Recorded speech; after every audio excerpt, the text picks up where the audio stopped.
I hear it. They've got a full deal.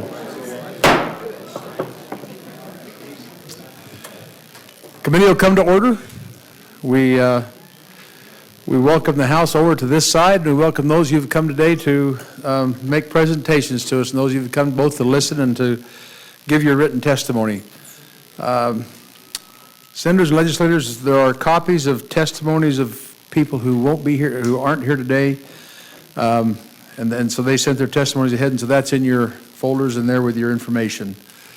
As you're all aware, today is the presentation on suction dredge mining, and we have 4 people who are going to present, and then after they're done, we have to be out of here at 2:30. So any time left from those 4, there's some of you that have signed up here, and we'll try to hear from you too in that amount of time if we can get through that quickly. So with that, we'd like to start off. Representative Shepherd, anything you would like to add here? Thank you, Mr. Chairman. I'd just like to welcome everybody and appreciate the turnout. It's an important issue, and I'm very pleased that we're getting this hearing, and thank both chairmen and thank everybody for coming. Representative Shepherd said he acted to me like there'd be 3 or 4 of you here. We'd like to start off first with Joe Green. He's a U.S. EPA scientist. He'll first speak to us. Thank you. Thank you very much.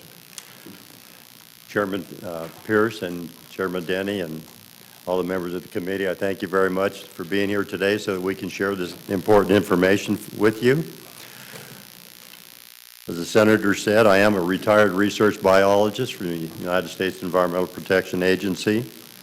I've been a lifelong environmentalist, and I've also been a small-scale gold suction dredger for over 30 years. I was an invited member of the California Department of Fish and Wildlife Environmental Impact Report Public Advisory Committee because they recognized my expertise in both fields. Now, there have been a number of important studies that have concluded that small-scale gold suction dredging impact on the environment is less than significant. And report after report, that term arises, less than significant. I first saw that in 1992 in a publication of the Chugach National Forest in Alaska. It was repeated in 1994 by the California Department of Fish and Game in their first environmental impact report. In 2001, the Siskiyou National Forest reported the same. And in the year 2000, U.S. EPA funded a research project on 40 Mile River, Alaska, where they studied the performance of 10, 8, and 4-inch dredges. And they concluded that the environmental impact from these operations, even the largest operations, were less than significant. In 2003, Peter Bailey, professor at Oregon State University, was hired by Siskiyou National Forest. He did the study on suction dredging and found it was less than significant. And in 2004, we got to Idaho, and the Clearwater National Forest published an environmental impact report. In 2012, Wallowa-Whitman in Oregon published a report. And so important, in 2012, the California Department of Fish and Wildlife published a $1.5 million environmental impact report that was court-ordered because the environmentalists had sued the state. The conclusion of that study was that the impact of small-scale gold suction dredging on the environment was less than significant. If you're hearing anything about suction dredging, you will hear, and it's a fact, that suction dredging in the state of California is illegal. It's been shut down. So the science didn't mean a thing. When they found they couldn't shut it down based on science, they used their political clout. They had a friendly senator attach a bill that would close mining to a trailer budget bill, one of those must-pass bills in the last week or two of the legislature, and that's exactly how that mining was closed. So you can see that with all this available literature, we are not working in a information vacuum, as some people might lead you to believe. Turbidity, that's that plume behind the dredge. This is the Environmental Protection Agency, and environmentalists are concerned about that. Turbidity is not a pollutant. Turbidity is a measure of how clear the water is, but it's a surrogate measurement for suspended solids in solution. Now, as an example, there was one study that found when upstream of suction dredge, the turbidity, I need to explain this. Turbidity is reported as nephelometric turbidity unit, NTU. So this study found less than 1 NTU upstream of the operating dredge. 16 feet downstream, they found 50 NTU. And on average during the day, it was running at about 5. So what does that mean? In a controlled laboratory experiment environment where fish were continuously exposed to turbidity ranges from 21 to 62,000 NTU, it was found that it would require continuous 24-hour per day exposure to cause lethal effects. For example, 21 NTU of exposure, the fish would survive for 11 months before perishing. At 57 NTU, they survive for 4 months. At 254 NTU, they would survive for 7 weeks. Research has found that the duration of exposure plays a more dominant role on the effects of fish than the total suspended solids concentration. In a California Environmental Impact Report survey, they found the average time that a small-scale gold suction dredge operated was 5.6 hours per day. The remaining time was spent working on equipment and processing materials. Also, there's effective scale. Whoops, sorry. Okay. I don't know why I'm having trouble. Okay. Effective scale. The effective scale is always ignored by environmentalists. And as you will be led to believe that vast expanses of Idaho waterways will be destroyed. Some statistics from the western states are this. The percentage of land area within riparian zones, in this case Siskiyou National Forest, occupied mining claims is estimated to be 0.01%. Total acreage of all analyzed claims related to the total acres of watershed was 0.02%. The amount of sediment moved by suction dredges was equal to about 0.2% of the winter natural movement of sediments. Suction dredge impact on the Salmon River, California was less than 0.26%. I don't know why it's not going the right way.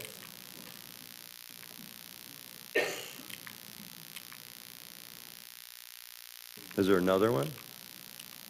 Okay. This is interesting because that dredge, if you look on this satellite photograph, that little spot in front of the arrow is that dredge. We're talking about effective scale. There's not another dredge in sight from that one dredge. Okay, I wanted to further refine some data. The Oregon Watershed Enhancement Board, on an assumption that there were 200 suction dredge miners operating in Oregon waters during the in-water work period, which is approximately 3 months. This resulted in an estimated effect on Oregon waterways of 0.0064% would be impacted. Idaho is estimated to have 193 river miles. A 4-inch small suction dredge is estimated to work 25 feet of riverbed every 20 days, or 75 feet in 3 months. Using these figures for calculating the impact on Idaho waters, we estimated that the 950 permitted miners working under the Idaho Department of Water Resources permit in 2012 will impact approximately 13 miles of Idaho's 193,000 miles, or 0.006% of Idaho's rivers and streams. The number of permits for 2013 dropped by 41% because of the influence and concerns over the EPA permit.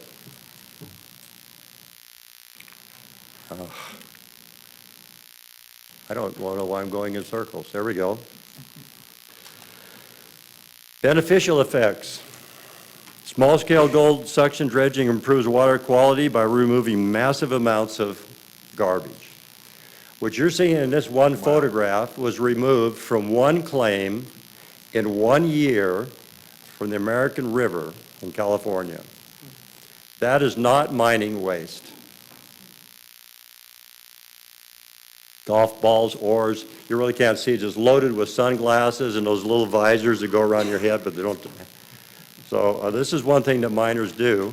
And if we don't clean that up off our claims, who do you think is going to get blamed for it? The owner of the claim, yes. Fish survival is improved under turbid conditions. Also, the holes and depressions deeper than 3 feet create safe habitat for fish. The predatory birds can't get down there, and they can get down from the other birds.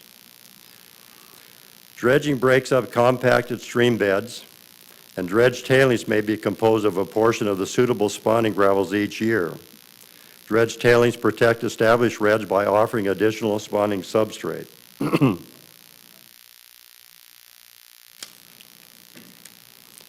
The implementation of the Idaho NPDES permit for small-scale gold suction dredging is a classic example of mission creep, where a body of permanent bureaucrats unanswerable to the public change the intent of Congress.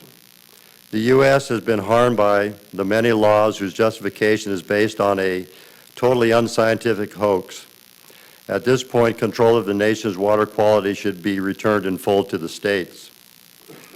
The United States Environmental Protection Agency, as authorized under the Clean Water Act and the NPDES permit program, controls water pollution. There's no question about that. But by regulating point sources that discharge pollutants in two waters of the United States. And into is a key phrase here. Point sources are discrete conveyances such as pipes and man-made dishes. The addition of a pollutant into a water system is key to whether or not the EPA has regulatory jurisdiction over specific mining activity. The United States Supreme Court has twice ruled that the transfer of polluted water between two parts of the same body of water do not constitute a discharge of pollutants under the Clean Water Act. The court went on to say the movement of pollution within the same body of water does not fall under the Clean Water Act because there is no addition of pollutants. Small-scale gold suction dredges operating in the rivers and streams of Idaho are working within the normal high water mark of a river channel, and they cannot add pollution to the system. In fact, they only remediate through the removal of gold, rarely mercury, iron, steel, and all this waste that I've just shown you. Miners say that they're fed up with the threats. That is actually a headline of a news article that I've included in the packet that I gave you.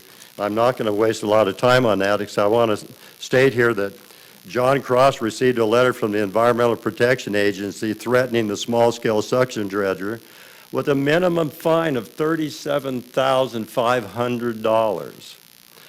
Furthermore, the region went on and threatened him with up to 3 years in jail and another fine of $50,000 if he didn't get his dredge out of the water. So what I did is I added a page back here for all of you that lists all of the fines that they can put on a miner under the NPDES permit, and you'll see that it ranges from $2,500 to $2 million. It's clear that the Clean Water Act and the NPDES permit was never written for this small-scale industry. Thank you.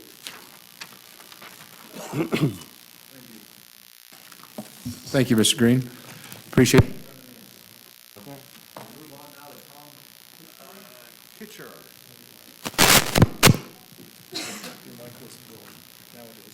Can you hear me? We'll turn over to Tom Kitchar now. Go ahead. Right.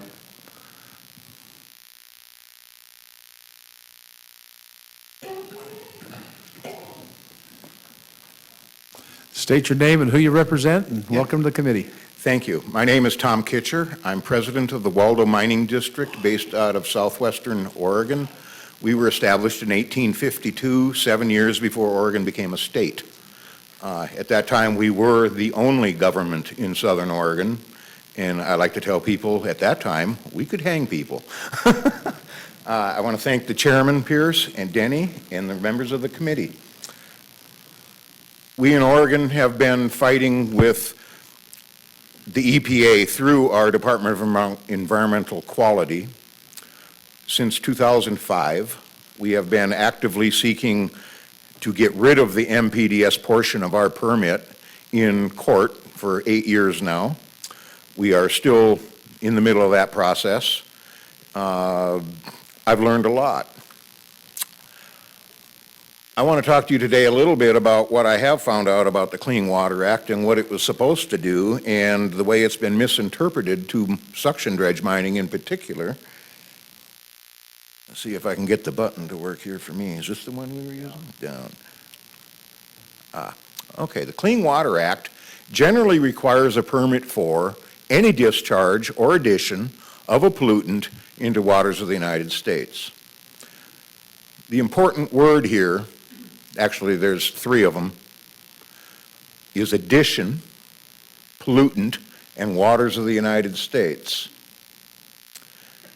You notice it doesn't say waters of the state of Idaho or waters of the state of Oregon or California. It says waters of the United States. The Clean Water Act contains two primary permitting schemes. There's what they call a Section 404, which is under the jurisdiction of the Army Corps of Engineers for the discharge of dredged or fill material. These type of operations would be your typical large-scale bucket dredge used for clearing navigational channels in some of the larger rivers, harbors, excavations in water to maybe sink pilings for a pier or something like that. And there's Section 402, which is under the jurisdiction of the EPA, for all other discharges that aren't covered by 404. So another way to look at this is the 404 permit is the exemption for 402 under the Clean Water Act. The courts have ruled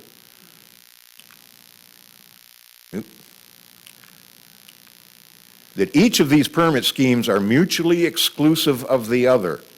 Under the Clean Water Act, a single discharge into waters of the United States requires either a 404 permit or a 402 permit, but not both. And it's kind of interesting that our latest round of lawsuits against Oregon in 2009, the Oregon Court of Appeals ruled we needed both. Totally ignored a June 2009 U.S. Supreme Court ruling that concluded if you're under 404, you do not need a 402. And what that court decided was that the suspended materials were not dredged material. They magically became pollutant and therefore fall under 402. Of course, we argued that the dredge doesn't make any silt. The suspended fine little particles that stay in suspension in the water that create the turbidity are already present in the stream bed sediment. All we're doing is sucking it up, passing it through the dredge, and putting it back in the water where it came from. We don't change it one bit, except for the little bit that we recover in the sluice box. We don't grind the rocks up. We don't make any more small particles. Nothing. The court totally ignored that. So we're still in court. Section 404, as I mentioned, permits such activities, navigational dredging, in-water construction, and discharges that act as fill. You can actually take materials from onshore, take them to water and dump them in, like fill in a wetlands. That's fill material. It'd be under 404. There is one exception to 404, which is incidental fallback, which normally would be if you took a shovel and stuck it into 2 feet of water and got a shovel full of sediment, and as you lift that shovel up through the water column, a certain amount of that material is going to wash off of the shovel. That's generally the idea of incidental fallback. Now here's Section 402 is what the problem here today is about. NPDES permits are required for any discharge, addition of a pollutant from a point source into waters of the United States. Okay, the courts have ruled that all 5 of those factors must be present for an NPDES permit to apply. The U.S. Supreme Court has ruled that addition means materials from the outside world going into the water. So if it was already in the water and you're just putting it back in the same water, there is no addition. There was a case down in Florida, South Florida, Water Management District against the Mikoski Indian tribe, whatever. Sandra Day O'Connor gave a perfect analogy of what addition means. And she basically said, if you have a pot of soup and you take a ladle full of soup and lift it above the pot and then pour it back into the soup, you've added nothing to the soup. It's almost exactly what a suction dredge does. Suction dredges do not add pollutants, but instead we safely remove most heavy pollutants already in the water at no cost to the public. Mr. Green showed a slide with a lot of trash and garbage that was cleaned up out of a claim down in California. This year we have a record, it was put up on Facebook, of some miners on the Umpqua River, which is kind of in central western Oregon. And I don't remember, it was over 400 pounds of lead from fishing were recovered in less than a week. And the picture is, I wish I had it, it's fantastic. It shows a typical park-type picnic table, and you really can't even see the picnic table. They put all this lead that they gathered and just piled it on the picnic table until you can't even see it anymore. So we do recover a lot in places, especially where fishing is popular, and I'm from Minnesota originally. I like to fish just as much as the next guy, but it always puzzled me, why do they get to throw lead in the water and we're not allowed to remove it?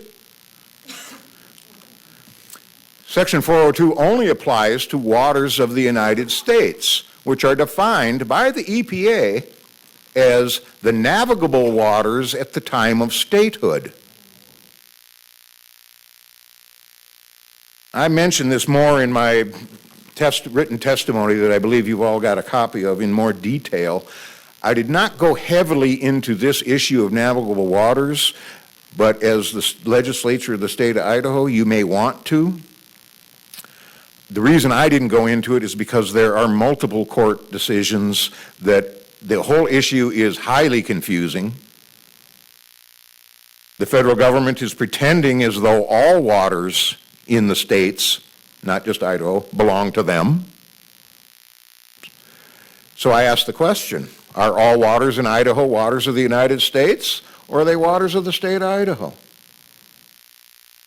Now, the Army Corps has a different definition for waters of the United States. I didn't include it either because it takes about 3 pages, and it deals with the Commerce Act, interstate commerce, international commerce, things like that. It's mostly for transportation purposes.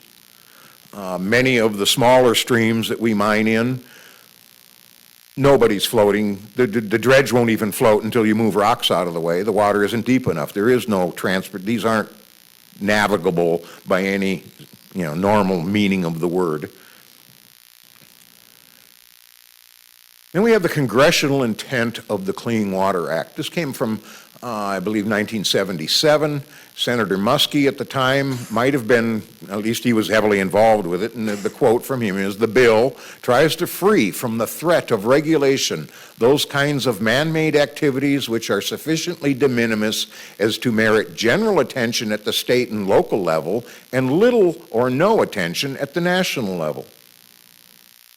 So here we have 1 or 2 little suction dredge miners that are just minding their own business and want to go out and supplement their income, maybe even maybe it's their primary source of income. They're relatively insignificant what we're doing. The Army Corps for years refuses to permit us because they've already ruled us as de minimis.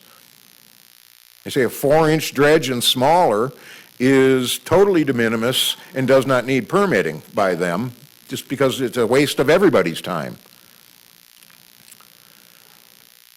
This might help this body, this legislative body, in that in the Clean Water Act, under 33 U.S.C. 1370, I'm going to just jump past this. It just says, except as expressly provided in the chapter, nothing in this chapter shall, 1, preclude or deny the right of any state to adopt or enforce any standard or limitation respecting discharges of pollutants. The more important one is this number 2, be construed as impairing or in any manner affecting any right or jurisdiction of the states with respect to the waters, including boundary waters, of such states. So even under the Clean Water Act, they recognize that the actual control of these waters should be under the state. The state can come up with its own whatever limitation or regulation is required to make sure that there is no significant harm occurring to the environment. It does not need the federal agency from Seattle coming in here with their, as we've seen up in Alaska recently, jackbooted thugs in SWAT uniforms to worry about somebody getting the water a little muddy. Okay. And this is just the last slide, just to give you an idea of the scale. I've got a dredge number 51, which would typically be used to dredge out harbors and navigational channels and, you know, like the Columbia River and some of the larger waterways. And if you notice, sitting next to the bucket, as close to scale as I could get, it represents a 4-inch dredge. The whole machine would fit inside that bucket. With one scoop of that bucket is going to move more material than that dredge is going to move in 8 hours. And yet, that big dredge operates under 404, not NPDES permitting. And I thank this committee. Thank you very much. Thank you very much. We appreciate you coming. Next, we have Doug Giddings. Doug is the Idaho County Sheriff, and we welcome you to the committee, and go ahead. Thank you. Doug Giddings, Sheriff of Idaho County for the last 5 years. And I'm here today to share maybe a couple of situations that have occurred in Idaho County. And I want you to understand these are just my, I guess you'd say, my decisions that I make upon these situations that occur. As an elected sheriff, I enforce local and state law. I don't enforce federal law. I'm not required to. I actually couldn't if I wanted to. But my primary focus as a sheriff is to enforce any violation to the citizens of my county where their constitutional rights are violated. That's number one. However, when federal, or I should say, and then when federal agencies start making rules and regulations and they become heavy-handed, and I'll say this in a different way when they talk about the fines.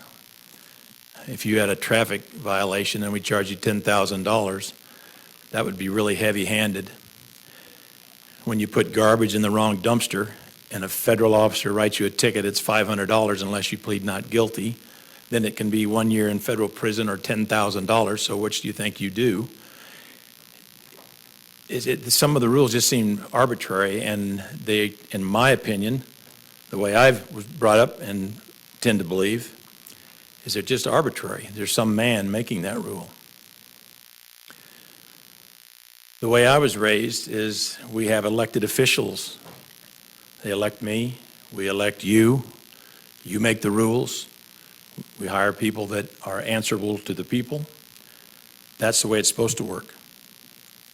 The federal agencies, and in this case, I'm talking about law enforcement or regulation enforcement, they don't answer to the people. They don't answer to anybody. Well, yes, they do. They answer to the person that they work for. And I've had more than one discussion, usually somewhat adversarial, is that they don't answer to the people. And that's not the way our government's supposed to work, in my opinion. And that causes real stress on the folks that the federal agencies are working with. If you've ever been stopped by a federal law enforcement officer, you will get a quick overview of how it works, because I would guess that you don't have any idea how it works right now. I didn't either when I became sheriff, and I've been in law enforcement since I was 25, and I'm 68. Add that up. That's a long time. You just don't know how it works, and once you're caught in it, you lose. The folks that they hire are usually not local. They come into this area, wherever you are. In my county, I'm referring. There is no administrator. For example, EPA. There are no, I asked somebody out in the hall, have you ever seen an EPA person? Well, of course not. Where are they? Well, maybe there's one here, I don't know. But nobody knows, unless you happen to work with them. But they have, not investigators, but inspectors. So an inspector will come and look at your dredge. And what rule does he go by? I don't know. Nobody has a copy of those rules. He'll take pictures, make his report, and then he leaves. You think you're good. You're not, because you're going to get a letter in the mail that you owe X number of dollars if you don't get that dredge out, or whatever they decide. Whatever that inspector and the person who is his boss, which is in this case Seattle. I'm not sure that the people in Seattle understand the local, I guess you would say, the local process, the local people, their mentality. They don't even understand the local government or the local environment. They're not from Boise, although there are some in Boise, but they probably weren't born and raised here. Probably born like the one is from Alaska. You will get an EPA violation in the mail if you so violate. You don't deal with anybody individually.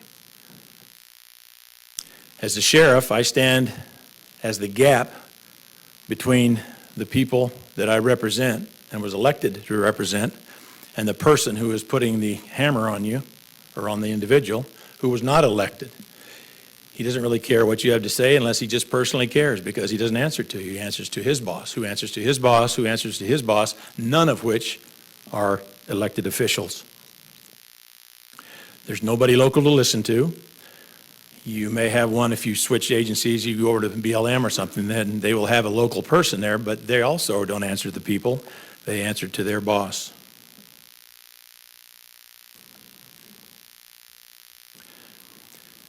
I won't repeat what the gentleman said before about the DEQs, that's Department of Environmental Quality.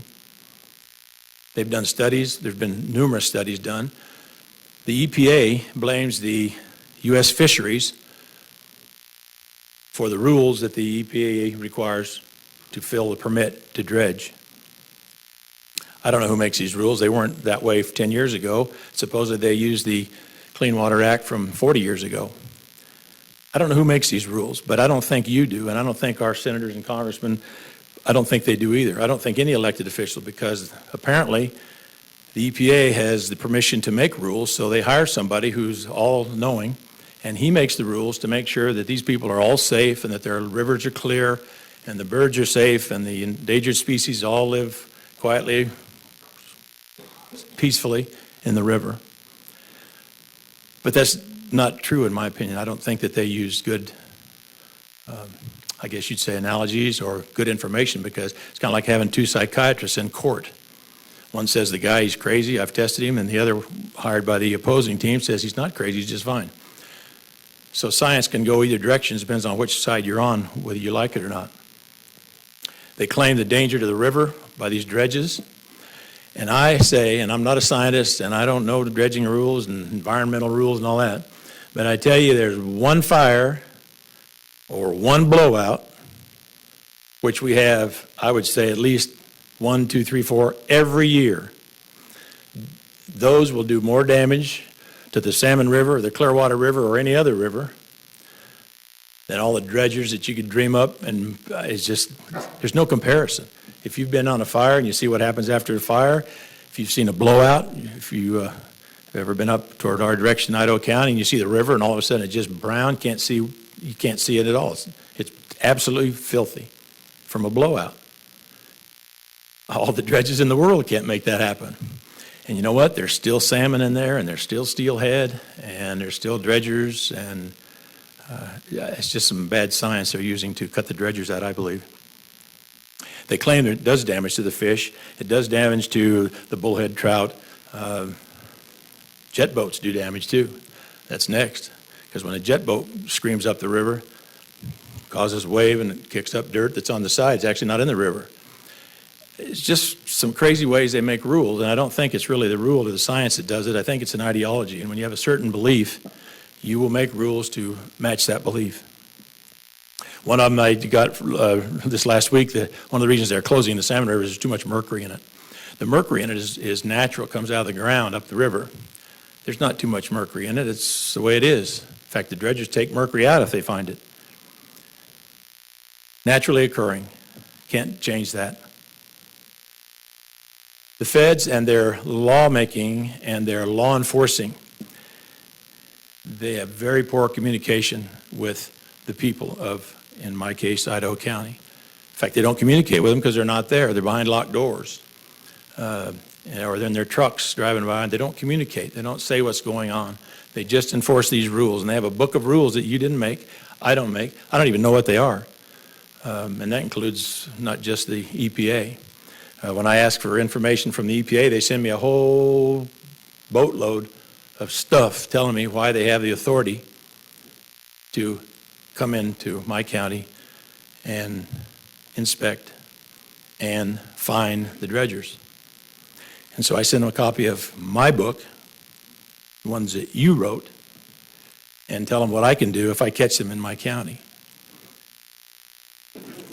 Now,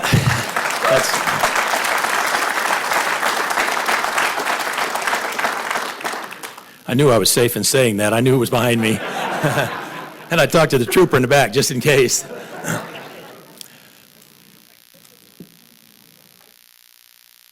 I'm going to throw this out, and then I'll be done.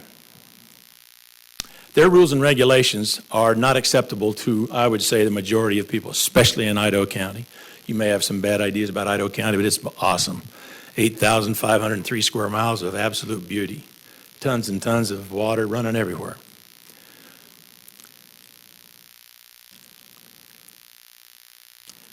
But this is what I believe. When I say they, in this case, I'm talking about the EPA. They want us out of the river because the reasons they use to get us out of the river are not valid. They want us out of the river, so it doesn't matter the excuse. They want us out of the river. And like I said earlier, I think the jet boats are next, and if the fishermen don't quit putting lead in there, the fishermen will be next. They want to control the folks. They want to control their access to the river. And if you don't think that's happening now, it's because you're not ever out on the river. They do control access. This is a good example. It's like, how do you fill a bucket if all you have is a drip?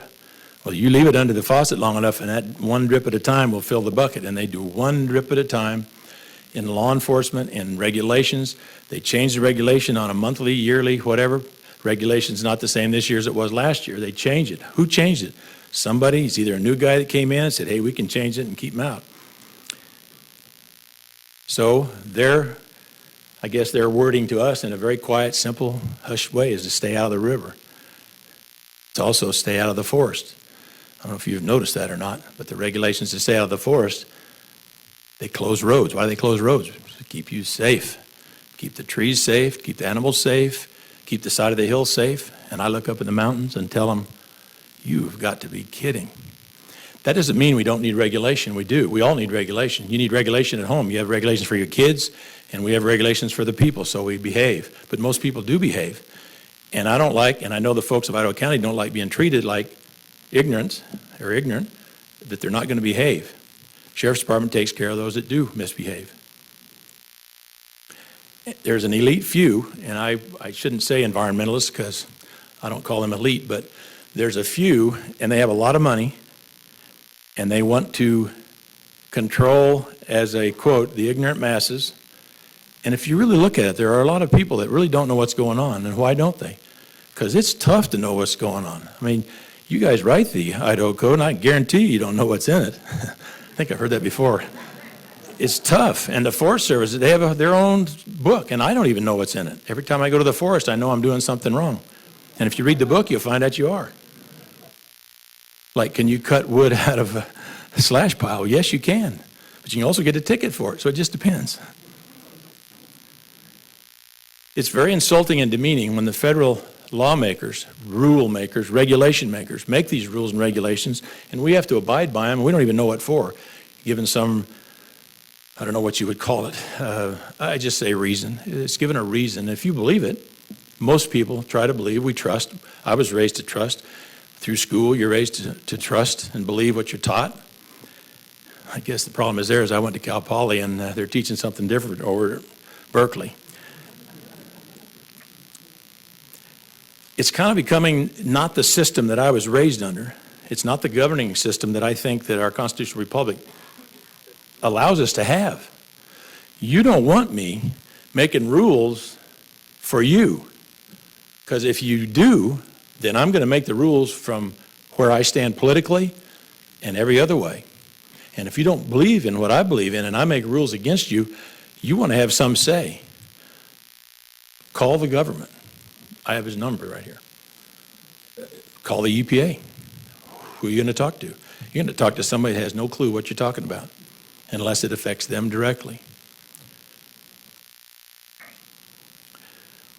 These situations, in my opinion, are escalating, and they are intensifying. And it's my job to represent the people, and I hope that you will take what I've said and what the other gentlemen have said and utilize it in your thinking when you make your decisions regarding such things as water, forest, and the citizens, because that's who we represent. Thank you. Thank you. Appreciate you coming.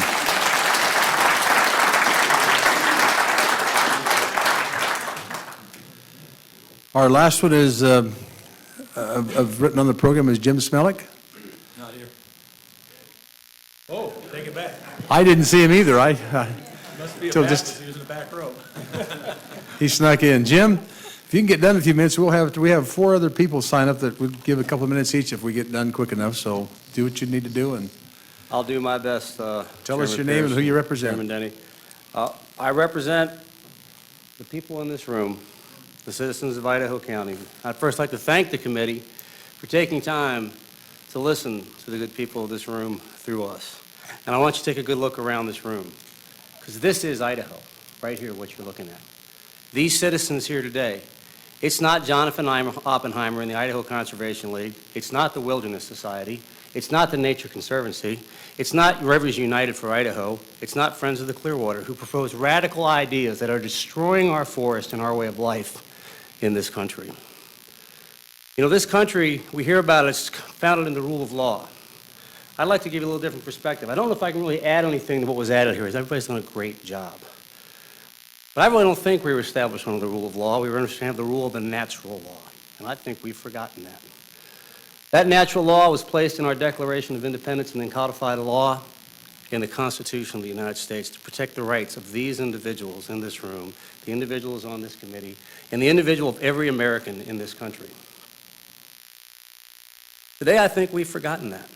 Now, I'll give you some examples of when we've broken the law in this country. When 56 men signed the Declaration of Independence, they committed high treason, punishable by death. Dredge Scott took our Constitution and took a look at it and said, I am a whole man, I'm not three-fifths of a man. You know, we got that part wrong in our Constitution. During the World War II, we interned Americans, and we took their property from them, and we never gave it back. And we did that under the precedence of law and the rule, and the Supreme Court agreed with an executive order in this country. And in 1955, Rosa Parks refused to go to the back of the bus, and she broke the law. Gentlemen, it's not the rule of law we need to be concerned about. It's those foundations in our principles of what we have in the Declaration of Independence and the Constitution. The EPA today rules by the rule of rule, I would call it. It's not a law.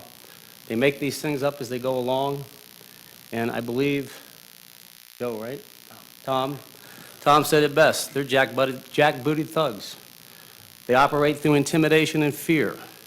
It's not the way our government should operate. It's not the way our government was set up to operate. Let's take a look at the economic impacts we always talk about in Idaho. I've been reviewing economic impacts in this state for quite a while because the economics are not that great. Our median income has fallen from $60,000 to $56,000 a year. We've added from 89,000 to 214,000 people on the food stamp rolls in this state. Okay, we are 45th in GDP.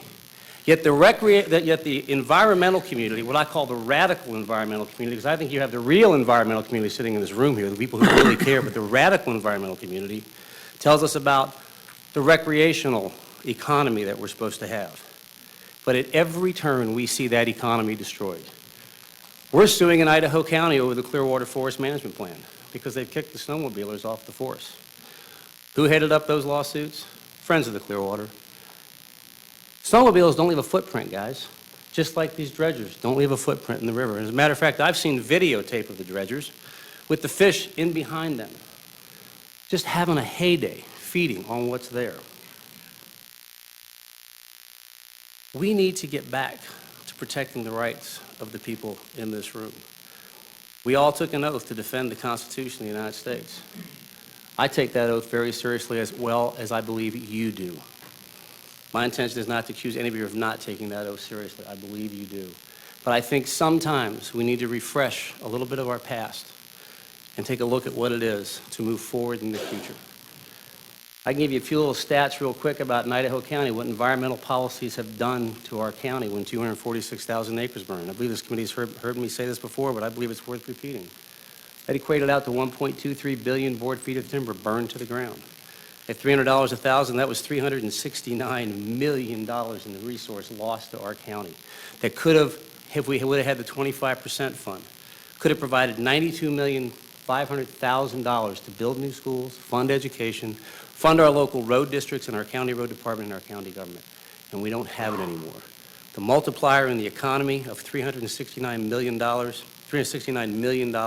is 5 to 7 in the timber industry.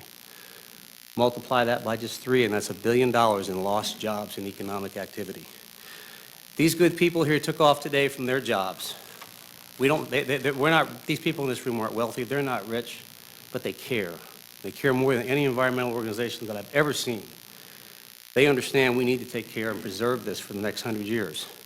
And they're just trying to make a living, some of them. Some of them are just trying to recreate. What this has done to our economy is people who can't come into our county now because they're afraid to come in. Okay, they use our hotels, they buy our gas, they go to our grocery stores. They even buy some local things at the local pharmacies and things like that. These impacts are huge when you start multiplying them out. If we're going to increase the value in Idaho for Idahoans, it's going to be through the utilization of our natural resources. And these people in this room, every single one of them, has just as much right to go in and dredge these rivers, as the boaters do to fish on them, as the rafters do to go raft, as I do to go swimming in with my children, as we do. That's what this is about. It's about our freedom and it's about our liberty. We need to stand for that. I don't know if I can say anything else. I think it was all said here. I don't know if I really added too much to it. The sheriff did a great job. Joe, Tom did a great job, and I'll let these other good people talk.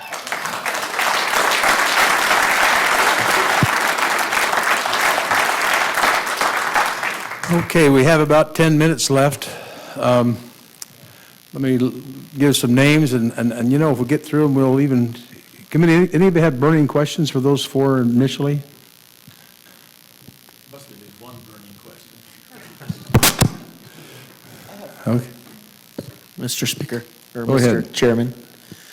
Can whoever, any of you, thank you for your testimony, it was great.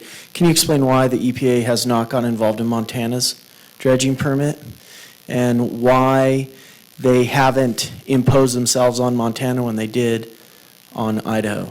Because it seems to me that if we had imposed a little bit stronger state policies from the get-go, the EPA wouldn't have come in And so it tends to fall on our shoulders. I don't know that anyone has that answer, why they haven't, but I do know that they take authority, and if you give it to them, it's theirs. When you don't allow certain authorities, they back away because they don't want to fight with us. I don't want to fight with them. But that would be my guess. If you say, hands off, back up, or you're going to spend time where you don't want to spend time, they back off, and then they reassess what authority they really have, or where do they really get it, or do they in fact really have the authority to do what they're doing? Because they just keep taking a little bit at a time, that drip, drip thing. So I would guess that's why. If we stand up, they'll back away. You have to turn on at the bottom. There's a switch at the Pierce? bottom. Go ahead. I do understand that state of California is not under the NPDES, and, you know, they do have a big hammer with all their money. I do not know why. But it's as he said, I think if you stand up to them, they do reevaluate. Smellick? Chairman Pierce, Chairman Denny, Representative Erpelding. There was also an interesting case decided in Montana that declared the riverbeds and the water, which is what they are in this state, in every state. We own the water and we own the riverbeds, and that was set by precedents in the Supreme Court. That may be one reason why the EPA has not moved in there. But where the EPA has moved in, though, if you'll take a look, is Oklahoma has written legislation, and Wyoming has written legislation on issues concerning the EPA. You know, they just took over the management of a city to the tribes, and the EPA did this to edict. There was no law involved with this. It was a rulemaking decision.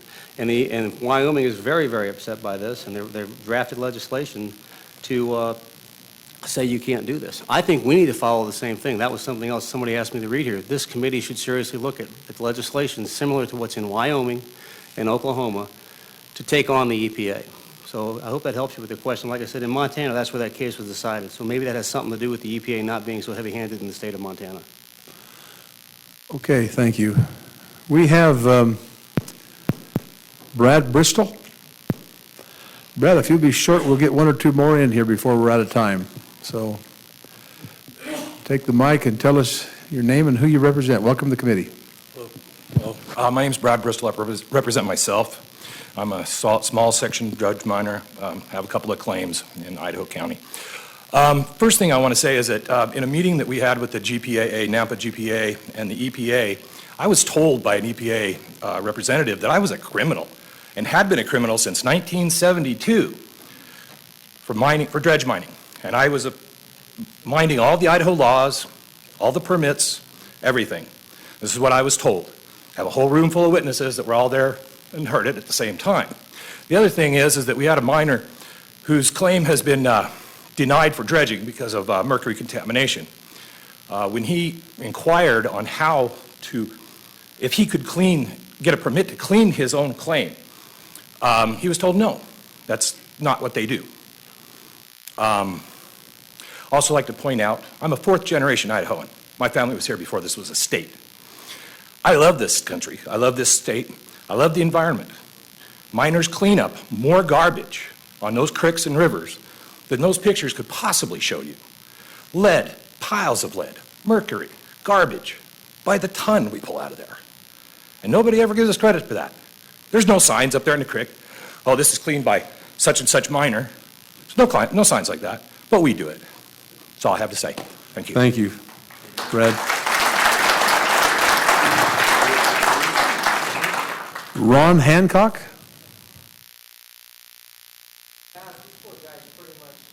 All right, thank you very much. That's kind of you. Roger Jorstad.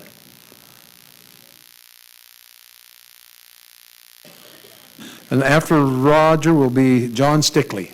Well, they told me I had 3 minutes, and I got 2 hours, but I thank you very much. Because I did a lot of reading, and I want to shake this man's hand, the sheriff, right? Right. Your sheriff, thank you. Sure. So anyway, I'm Roger Jorstad, a drafted Vietnam veteran.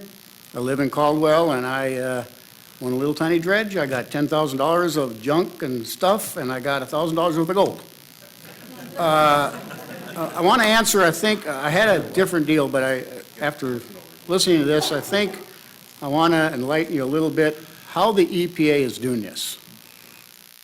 Go to your Google and put in the words sue and settle. You'll get 2,200,000 hits. Sue and settle is big business for the EPA. Here's one of the first, I only read the first 10. This is a 12-state sue, EPA over agencies' alleged sue and settle tactics. It'll scare you. This here article here talks about how the Idaho Conservation League, one of the greenies, put the pressure through going to sue the EPA, and that's what got this dredge thing going on here. The permit thing going on here in Idaho. Here's a report done by you guys in 2003 on the Clearwater River, which says all these guys here. It says it just says there's nothing wrong with the dredges. It doesn't harm the creek at all. This is done on the South Fork of the Clearwater River on a one-day deal and 10 days at 3 different locations, 3 different size dredges. Here's very quickly, here's a 2009 State of Idaho dredging application and rules right there. You could go to it's over by the Copper Kitchen now. You could walk in there, get this, give them your $10, and you could go dredging tonight. You can't do that now on the 44-page application, which I got a thing of it here. Here it is, 44 pages you got to fill out. Some of it is rules you got to fill out. And then your chances of getting that application are about nil. There was 911 of these issued last year, and 61 were approved by the EPA. The EPA is not there to make it 100 approved next year. They're there to make it 50 next year. They're not there to make it 200. That's all taxes for you, by the way. The EPA is doing this permit thing. They want to get it down to where, see, they can't say no dredging, because that might inflict the Second Amendment. So they just say, well, if you fill out 44 pages and go by all these rules, then I'm going to say about 2008, I went to a meeting that the big shot from Seattle come over, and this was their thing, and it was about stream channel alteration. And you talked about jet boats and stuff. And so after they were talking, I raised my hand kind of like this again, and I says, an outfitter up here in the mountains whose dad did it and his grandpa did it, and he's been traveling that train sail, and you know how that trail, how you go back in the canyon and come out, and back in all those canyons, that little tiny creek that your horse walks over that's that wide. I says, and the horse steps in that creek. Did that horse alter the stream? And he said, yes. He needs a permit to do that. So then I asked him, I says, so the jet boater on the Salmon River that pulls his boat up and parks the bow of the boat on the river, did he alter the stream? Yes, he altered the stream. So through all this stuff, I don't know if you noticed, I brought the bucket of pollutants by the EPA. I went down to the Boise River in Caldwell, took my shovel, stuck it in the water and pulled it out. Now it's a pollutant. I put it in a bucket. I altered the streets and I took pollutants. In all reality, like he was saying, the fines are $10,000 a day for each of those. Are you going to arrest me? Oh, okay. So I go back to this deal on, if you look at that there and you say, hey, I want to take my grandson legally this weekend to go dredging, you can't do it. That freedom has been taken away from you. And just 2 years ago, you could go get a permit done by the Idaho Department of Water Resources, a one-page permit, $10, buy a dredge from Finders Keepers, and this weekend you could have went dredging by going by these rules. We need Roger. to do that again. We're out of time. Thank you. Yeah.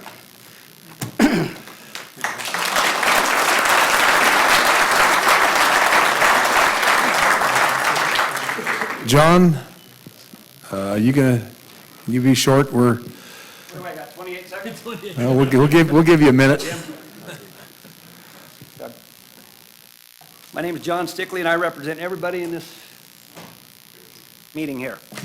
And I also heard that Doug said that he didn't have any EPA to his knowledge in his county this year. Well, that's a mistake. On August 11th, let me read this to you. This is from the Environmental Protection Agency, Region 10 out of Seattle. I have 4 federal mining claims on the South Fork of the Clearwater River in Elk City Mining District, which is rich in gold, and that's why I go there. That's why I own the claims to go in there and get that gold. Now I have people telling me that I can't go in there, and I've been dredging in that river for quite a while. And like I said, he said earlier, you know, it's one door to go in and one door to go out. Real easy to get a permit from the Department of Water Resources to do our jobs. Okay, now when the EPA steps in, all hell broke loose. And it's time for a change. On August 11th, 2013, the U.S. Environmental Protection Agency inspected your dredge site operation on the South Fork of the Clearwater River, approximately 8 miles from Elk City. And it says, determine its compliance with their Clean Water Act, the National Pollutant Discharge Elimination System. At the time of the inspection, the inspectors noted that you were not operating your dredge, which I was not. I was just going to work to operate my dredge. He goes, well, the enforcement officer from Region 10, he told me that I was lucky that my dredge was not running. You know what I told him? I said, well, I'll go down there and run it for you. And he said, well, he just kind of looked at me. And I asked him, I said, what are you doing here? Are you going to fine me? I want a citation and I want it now. Well, at the time of inspection, the inspectors noticed that I was not operating my dredge. When asked if I had the NPDES permit for my operations, I had stated that I had the Department of Water Resource permit. Okay, that's all I've been using for years to mine on my federal mining claims. One door to go in, one door to go out, real easy. I've also had Mr. Paul Shepard visit me on my mining claims on the South Fork of the Clearwater and seeing the material and the gold that we're getting out of there. And I'm really happy to have him come down there and represent you guys to come down and visit my claims and my rights in America. One more quick thing here. They were talking about fines. He told me that lucky that my dredge wasn't running because I was going to get a $50,000 fine, $37,500 per day violation on this issue. And to boot, 3 years in federal prison. So I basically laughed at him. I said, so you're going to tell me that you're going to take 30 days away of my income from me? He hands me a small business application. I laughed at him and I about threw it down at his feet. I said, come on, get real. Well, we've had enough of the EPA trying to come in and take away our rights as we the people. It's us. Look at the people here. We're all miners. We like to do what we like to do. I have 30 days to mine on my claims. On the 3rd day of the season, the EPA drove by on the road. Didn't stop, didn't say hi, kissed my ass or nothing. So anyway, what I'm doing is, I take off my weight belt and here I'm waiting for the EPA to come back and arrest me. 20 minutes, 30 minutes, I put my weight back on, I'm back to work. 27 days later, at 11:30 on August 11th, they show up. 27 days into my season. So I asked the guy, what are you doing here? 27 days later, I says, I could have swore I seen you guys driving down the road. He goes, yeah, we were just doing a drive-by. We were just looking to see who was there. Well, the 50 miles of the South Fork of the Clearwater River, there's 3 or 4 dredgers on that whole 50-mile stretch. And we are not doing any damage to that river or anywhere else. I don't even throw out a gum wrapper. We pick up trash. I dredged over 20 pounds of fisherman's lead. I am a fisherman. I have nothing against a fisherman. We pulled out over 20 pounds of lead probably in about 10 days of dredging on our sites. We're cleaning the river systems, period.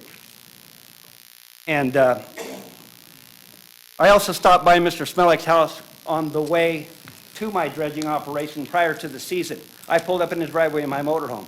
I do bring money to the state of Idaho. I am a non-resident. I pay $30 for non-resident permit. I am from Eastern Washington, and I love the state of Idaho. It's beautiful, especially in Idaho County where Doug's from. He's right. There's water everywhere. There's wildlife everywhere. But us little dredgers, small-scale dredgers,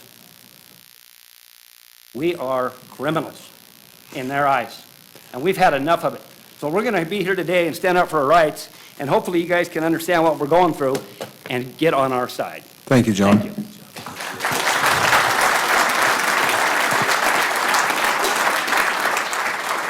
Chairman Denny, do you have anything you'd like to add? Thank you, Senator Pierce. I too want to thank all of you for coming and today and giving us, educating us on what's going on out there.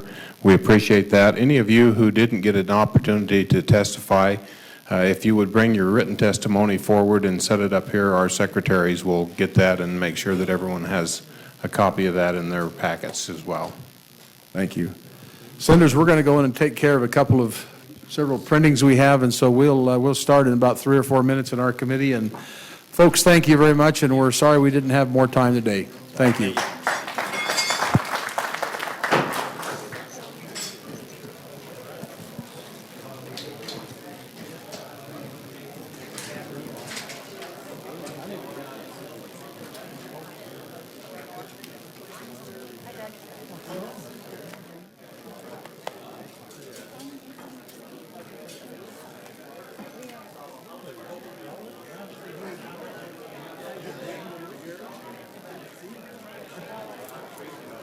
In West Wing Room 2. Idaho in Session is sponsored by Don't Fail Idaho, the Idaho State Broadcasters Association, Union Pacific Foundation, the Idaho Association of Counties, the Association of Idaho Cities, the Idaho Cable Telecommunications Association, and your contributions to the Idaho Public Television Endowment, with additional support provided by the Idaho School Board Association.